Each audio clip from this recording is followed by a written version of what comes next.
Никакого отношения вообще не имеет.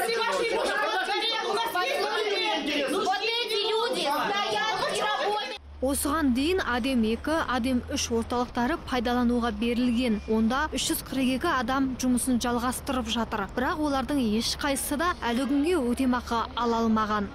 Мы хотим добиться материального ущерба.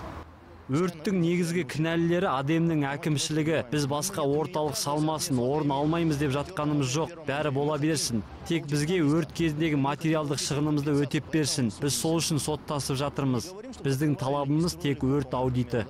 Бүгін Адем сауда орталығының жалға алушылары журналистер алдында түсінік берді. Олардың сөзінше көп шығынға батқан және жоғары несиесі бар кәсіпкерлер бірінші кезекте орын алуға жазылған. Ал қалған 665 адам сауда жасай алмай жүрсе керек. Қазіргі күнде олар жұмыс істеп жатыр. Енді міне біз 665 адамбыз қалған.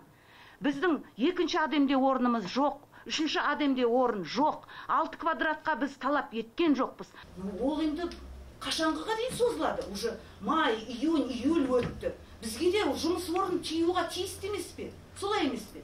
Ресейлік мамандар салып жатқан Адем сауда орталығының жаңа ғимараты 700-ге жуық орынға арналған. Жобаның жетекшісі жалға алушылардың барлық жағдайын қарастырып жатқандарын айтады.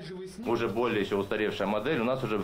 Жаңа ғимараттың ұзындығы 128 метр, ені 36 метр болады. Жалпы 665 орын деп отырмыз. Әр бутик 7-9 квадрат метр болады. Ал бұған дейінгілері 6 квадрат метр болған еді. Саудагерлер 6 ай тегін отырады, содан кейін барып арендасын төлейді. Біз кәсіпкерлердің бар мәселесін қарастырып отырып, жұмыс жасауға тырысып жатырмыз.